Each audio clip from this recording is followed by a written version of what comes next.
جو بمباری ہو رہی ہے نا, مظلوم مر رہے ہیں, ہمیں ترس آتا ہے تو کیا اللہ کو نہیں آتا ہوگا؟ لوگ دیکھتے ہیں نا ویڈیوز میں بچوں کیسے خون میں لپٹے ہوئے, کیسا دل پگھلتا ہے. آپ کیا سمجھتے ہو اللہ کو کچھ نہیں ہوتا؟ اللہ میں حلم بہت ہے. اللہ کہتے ہیں لا تحسبن اللہ غافلا عما يعمل الظالمون. ہمیں بس اشکال ہوتا ہے نا, اے اللہ تو بڑا ظالم ہے, معاذ اللہ کچھ بھی نہیں کر رہا.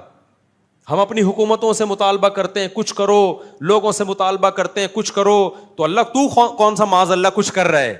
اللہ جواب میں کیا کہتے ہیں؟ لا تحسبن اللہ غافلا عما يعمل الظالمون. ظالم لوگ جو کچھ کر رہے ہیں اللہ کو ہرگز ان سے غافل مت سمجھو. اے اللہ جب تو سب دیکھ رہا ہے, غافل بھی نہیں ہے, عذاب کیوں نہیں دیتا؟ انما یؤخرهم لیوم تشخص فیہ الابصار. اللہ کہتے ہیں میرا حلم ہے, حلم برداشت, میں نے ایک دن رکھا ہے حساب و کتاب کا, اس وقت تک میں ظالم کو مہلت دیتا ہوں. دنیا میں بہت کچھ غلط ہوگا, اس سے بھی زیادہ غلط ہوا ہے دنیا میں. اور اے بھائی پیغمبر زکریا علیہ السلام, پیغمبر کا کتنا بڑا مقام ہوتا ہے. آج کسی ہم جو عبید اللہ بن زیاد کوفہ کا گورنر, اس پہ لعنتیں کیوں بھیجتے ہیں؟ حسین ابن علی کو قتل کیا نا اس نے کربلا میں, نبی کے نواسے کو. پوری دنیا میں کوئی ہے جو اس کا نام احترام سے لے ابن زیاد کا؟ تو اتنے بڑے بڑے ظلم ہوئے, اللہ نے اسے کچھ کیا؟ وہ پھر بھی گورنر رہا, نہ معزول ہوا, دندناتا رہا, اپنی طبی موت مرا ہے وہ. آپ خود اندازہ لگاؤ, آج کسی نیک آدمی کو کوئی قتل کرتے انسان کی روح کانپ اٹھتی ہے, نبی کے نواسے کے قتل پہ کیا ہوا ہوگا؟ یعنی کیسا, کتنا بڑا جرم ہے نا. اور وہ گردن کاٹ کے نبی کے نواسے کی قاتل نے معاذ اللہ ابن زیاد کے سامنے لا کے رکھی ہے, سامنے لا کے رکھے. کیا یعنی ذرا سا انسان کے سینے میں دل ہو, کانپ جاتا ہے, یہ بات سن کے کانپ جاتا ہے. اور وہ بدبخت کیا کر رہا تھا؟ چھڑی سے آپ کے ہونٹوں کو ٹچ کر رہا تھا. وہاں صحابی رسول نے فرمایا کہ بس کر, میں نے محمد صلی اللہ علیہ وسلم کو کئی بار ان ہونٹوں پہ اپنے ہونٹ رکھتے ہوئے دیکھا ہے. اتنا بڑا مقام ان ہونٹوں کا کہ ان ہونٹوں پہ نبوت کے ہونٹ ٹچ ہوئے ہیں.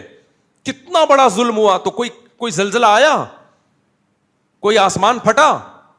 بولو نا, کچھ بھی نہیں ہوا.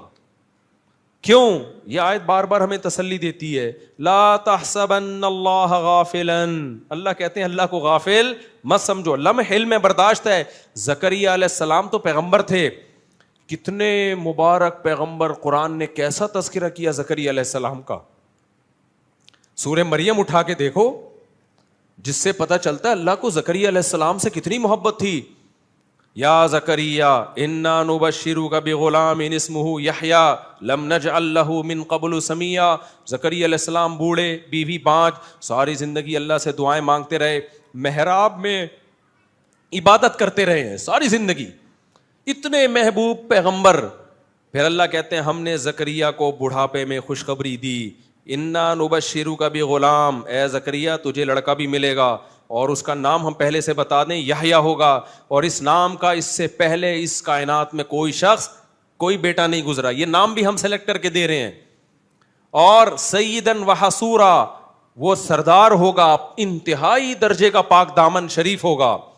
اور یا یحییٰ خذ الکتاب بقوہ, اس کو نبوت ملے گی. کتنے بڑے فضائل زکریا علیہ السلام کے کہ ان کو ایسے بیٹا مل رہا ہے. معمولی تھے کیا جن کو؟ پھر وہ کہہ رہے ہیں اللہ بڑھاپے میں مجھے کیسے بیٹا ملے گا, میری بیوی تو بانج ہے بھائی. اللہ جواب میں کیا کہتے ہیں, قد خلقتک من قبل, اے زکریا میں نے تجھے پانی سے انسان بنا دیا, تو بڑھاپے میں تجھے اولاد نہیں دے سکتا. پھر اللہ کہتے ہیں میں زکریا کو یہ پروٹوکول کیوں دے رہا ہوں, انہم کانوا یسارعون فی الخیرات. زکریا اور اس کی بیوی نیکیوں میں ایک دوسرے سے بڑھ چڑھ کے حصہ لیا کرتے تھے. وَيَدْعُونَنَا رَغَبًا وَرَهَبًا, راتوں کو اٹھ کے ہمارے سامنے ہاتھ پھیلا کر ہم سے جنت مانگا کرتے تھے اور جہنم سے پناہ. یعنی نیک لوگوں کی ساری صفات کس میں تھیں؟ زکریا علیہ السلام میں. حشر کیا بنی اسرائیل نے ان کا. زکریا علیہ السلام کو اس بڑھاپے میں دشمنی میں پکڑ کے ان کے سر پہ آرا چلا کے 2 ٹکڑے کیے. کوئی عذاب نہیں آیا اللہ کی طرف سے. سمجھ میں نہیں آ رہی بات؟ تو آپ کیا سمجھ رہے ہوگے اللہ ایسے ہی بیٹھا ہوگا, اس کو غصہ نہیں آ رہا ہوگا؟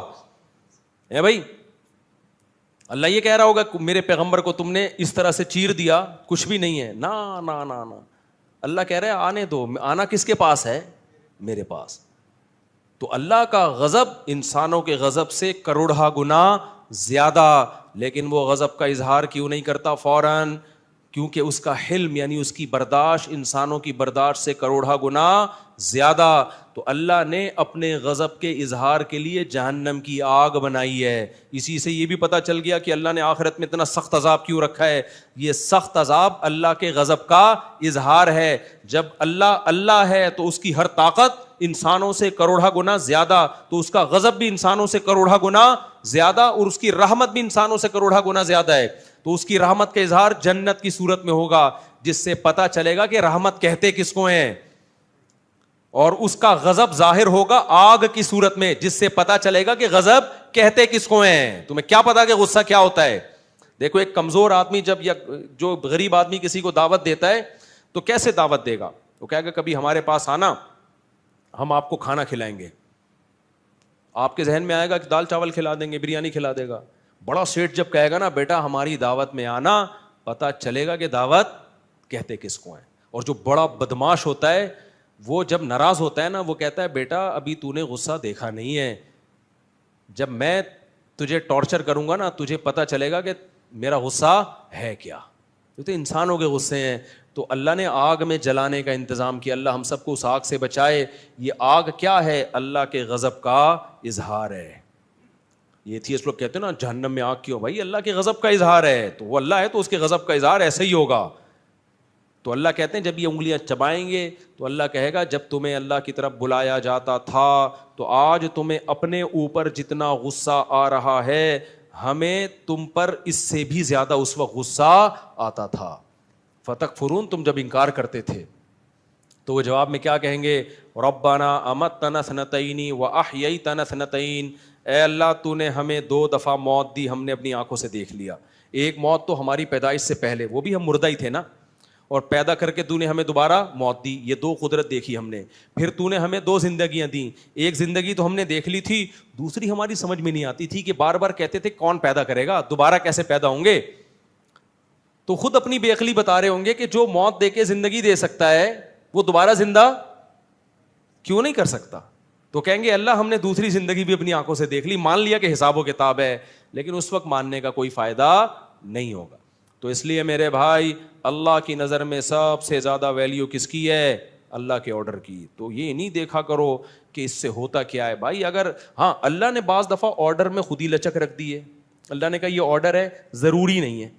جیسے اللہ میاں نے ترغیب دے دی 4 شادیاں کرو, آرڈر دیا, لیکن بتا دیا فرض نہیں ہے, ورنہ سب چوڑے میں آ جاتے. ترغیب دے دی, فرض نہیں کیا. فرض کر دیتے خوش تو بہت ہوتے آپ اوپر سے, جب کرنے جاتے تو پتہ چلتا ہے یار یہ ہو کیا گیا ہمارے ساتھ. ٹھیک ہے نا, ترغیب دے دی کہ کرو, اچھی بات ہے. بعض چیزیں اللہ نے ترغیب نہیں دی ہیں, وہ آرڈر دی ہے. نماز کیا ہے؟ آپشنل نہیں ہے, فرض ہے. داڑھی رکھنا کیا ہے میرے بھائی؟ فرض ہے, یہ آپشنل نہیں. غامدی صاحب نے تو انکار کر دیا, دین غامدی صاحب سے نہیں لو, علماء سے لو. بخاری مسلم کی واضح حدیثیں, اعفوا اللحا, داڑیاں بڑھاؤ, ہمت کر کے رکھ لو داڑھی. نظر کی حفاظت کرنا کیا ہے؟ آپشنل نہیں ہے, کیا ہے بھائی؟ فرض ہے. اور اگر غلطی ہو تو توبہ کرو اللہ سے. یا قوم استغفروا ربکم, نوح علیہ السلام نے قوم سے کہا غلطی ہو گئی ہے, تو اس کا بھی اللہ نے تلافی کا طریقہ رکھا ہے. میری قوم اللہ سے توبہ کرو, اکڑ تھوڑی جاؤ, ہم سے غلطی ہوتی ہے بس چھوڑا یار. ایک آدمی نے مجھے کہا مجھے فحش فلموں کی عادت ہے, اب میں توبہ کر کر کے تھک گیا ہوں, مجھ سے نہیں چھوٹ رہا. میں نے کہا ٹھیک ہے, پھر اللہ سے تجھے معاف کرنا بھی نہیں ہو رہا. تو توبہ کر کر کے تھک سکتا ہے, تو اللہ کہے گا کہ جب تجھ سے توبہ نہیں ہو رہی ہے تو میں کوئی معاف کرنے کا میں نے ٹھیکہ نہیں لیا ہوا. انلزمکموھا وانتم لھا کارہون, جب اللہ معاف کرنے کے لیے تیار ہے تو پھر وہی گالی نکل رہی ہے منہ سے, کیا کریں؟ تو کم بخت کر لینا توبہ. ابے تیرے سے 100 دفعہ گناہ ہو گیا, اللہ کہہ رہے ہیں 101ویں دفعہ توبہ کر, آئندہ نہیں کروں گا. عزم کر اور بچنے کے اسباب اختیار کر, میں 101ویں دفعہ بھی کیا کروں گا؟ معاف کروں گا. پھر بچنے کی کوئی لڑتا رہے یار, ساری زندگی شیطان سے پھڈا ہے تیرا. کلابازیاں شیطان کو تو کبھی گرا دے, کبھی شیطان تجھے پھڈا رہے. جس دن تو نے ہتھیار ڈال دی ہے نا کہ مجھ سے نہیں ہوتا, اللہ کہہ گئے پھر مجھ سے بھی نہیں ہوتا. صحیح ہے نا. جب تک عاجزی دکھاتا رہے گا نا, لڑتا رہے گا اللہ سے. اللہ سے لڑنے کا مطلب معافیاں مانگتا رہے گا. تو اللہ کہتا ہے 100 دفعہ توبہ ٹوٹے 101ویں دفعہ بھی قبول کروں گا میں. جہاں ہتھیار ڈال دیے مفتی صاحب مجھ سے نہیں چھوٹ رہی, میں چھوڑو یار, اب تو بس چھوڑو پھر جاؤ جہنم میں, اللہ کہے جاؤ. اس لیے بھائی گناہ ہو بھی رہا ہے نا تو توبہ کا تعلق اللہ سے ختم مت کرو, پھر چھوڑو. بد نظری ہو گئی پھر توبہ کرو, پھر ہو گئی پھر توبہ کرو, پھر ہو گئی پھر توبہ کرو. پریشان ہو کے توبہ کرو, کسی بھی طرح سے کرو بھائی, چھوڑنے کی کوشش میں لگے رہنا ہے. کوشش جس دن چھوڑ دی نا تو اللہ کہے گا جب تو خود جہنم پہ مطمئن ہو گیا ہے تو پھر ہم تجھے زبردستی نہیں بچاتے اللہ تعالیٰ کہ نہیں تو کودنا چاہ رہا ہے, ہم کہیں نہیں میں نہیں, میں اللہ کہتے ہیں میں نے جہنم بھی کسی سلسلے میں بنائی ہے, ٹھیک ہے نا, اس میں بھی کسی کو بھیجنا ہے میں نے, یہ خالی نہیں رہے گی. جیسے ہمارے یہاں گورنمنٹ نلکے لگاتی ہے تو پانی کے لیے, لیکن وہ اکثر خالی رہتے ہیں. تو ہم گورنمنٹ سے کہتے ہیں کس سلسلے میں آپ نے لائنیں بچھائی تھی, گورنمنٹ کہتی ہے سلسلہ چھوڑو, پانی نہیں ہے. تو اللہ کے یہاں ایسی دھاندلی نہیں ہے کہ اللہ جہنم بنا دے اور کہے جائے گا اس میں کوئی بھی نہیں. بنائی ہے اللہ کو پتا تھا اس کو بھروں گا میں انسانوں سے اور جنات سے. اسی طرح اللہ نے جنت بنائی اور اس میں بھی بہت سارے لوگ جائیں گے, 2-4 آدمی نہیں جائیں گے. 2-4 اسکالر کہتے ہیں کہ ہم ہی جائیں گے, ایسا دین پیش کرتے ہیں کہ یہی ہیں باقی سارے گھاس کھا رہے تھے. ایسا نہیں ہے بھائی, جنت میں بھی بہت بڑی تعداد میں لوگ جائیں گے. اگر یہ سارے گمراہ ہوتے, یہ سارے علماء صلحاء حنفی مالکی شافعی 99% تو یہی ہیں حنفی مالکی شافعی حنبلی, باقی 1% ہیں جو کسی فقہ کو فالو نہیں کرتے. تو اگر وہ ٹھیک ہیں یہ سارے غلط ہیں تو پھر تو جنت میں کون جائے گا بھائی, 4-6 آدمی جائیں گے میرا خیال ہے. تو اس لیے یہ ٹائمنگ کا پتہ نہیں چل رہا مجھے یار. تو نماز تو اچھا 9 بجے ہے, میں سمجھ رہا ہوں, شکر ہے. تو بس ختم کر رہا ہوں میں. تو میں ٹاپک کہاں سے لے کے چلا تھا کدھر نکل گیا میرے بھائی. اس لیے کہاں سے ہم چلے تھے, وہ جو قرآن کی آیت پڑھی تھی نا کہ اصل تو اللہ نے نافرمانی کی یہ برائی ہر جگہ اللہ نے بتائی ہے کہ جو مذہب کو نہیں مانتے خوشیوں میں اترانے لگتے ہیں اور غموں میں وہ ہاتھ پاؤں ان کے مایوسی ہوتے ہیں. فیئوس قنوط, مایوس ہو جاتے ہیں. تو خوشیوں میں اترانا نہیں ہے, نعمت ملے اللہ کی بھیک سمجھنا ہے. کیا سمجھنا ہے؟ بھیک. اللہ کا شکر ادا کرنا ہے, گناہوں سے اور دور ہونے کی کوشش کرنا ہے.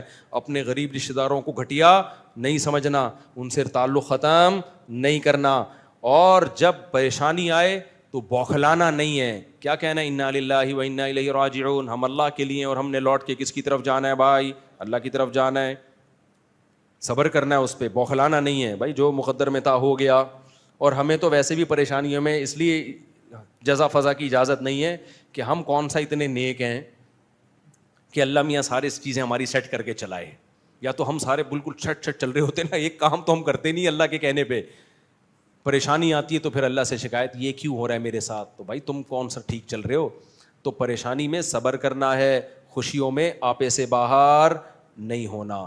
یہ اللہ اس کے رسول صلی اللہ علیہ وسلم کا حکم ہے. جو نیک لوگ ہیں, دین پہ چلنے والے لوگ ہیں, ان کو صبر کی توفیق ملتی ہے. اب وہ ہیں کون لوگ, یہ صفات پیدا کیسے ہوں گی, یہ انشاءاللہ اگلے بیان میں. اب آگے بھی چلنا ہے نا, اسی آیت پہ تو نہیں ہم نے امام مہدی کا انتظار کرنا ہے, آگے بھی چلیں گے ہم. تو انشاءاللہ اگلے ہفتے پھر میں اس آیت کا اگلا حصہ بیان. یہ اصل میں ہے اتنا اہم حصہ نا کہ اگر پوری زندگی بھی اسی آیت کو بتاتے بتاتے گزر جائے تو اس کا حق ادا نہیں ہو سکتا. اس میں اتنی زبردست اللہ تعالیٰ نے انسان کی ساری برائیوں اور فسادات کی جڑ ہی یہ چیز ہے کہ خوشی میں اترانا اور غموں میں بے صبرا.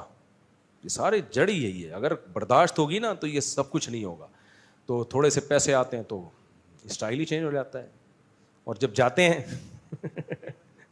تو خودکشیوں کے خیالات آنا شروع ہو جاتے ہیں. کھوئے مسافر خانہ ہے یار, ٹرین میں جا رہے ہو, کبھی جگہ ملتی ہے کبھی نہیں ملتی, کبھی بس میں جگہ مل جاتی ہے کبھی جگہ نہیں ملتی. سفر ہے, مسافر خانہ ہے, کوئی رہنے کی جگہ تھوڑی ہے.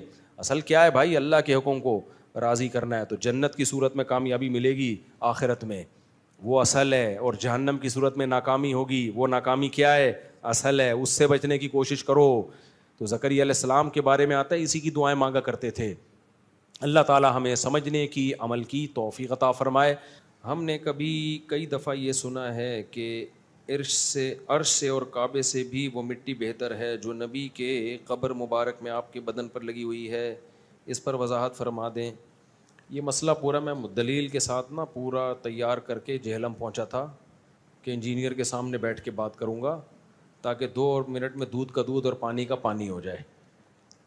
علماء دیوبند کا یہ عقیدہ ہے المہند المفند میں کہ نبی صلی اللہ علیہ وسلم کے جسد اطہر سے جو مٹی ٹچ ہو رہی ہے وہ عرش سے افضل ہے. دیکھو کچھ عقیدے اسلام کے بیسک اور بنیادی عقیدے ہیں.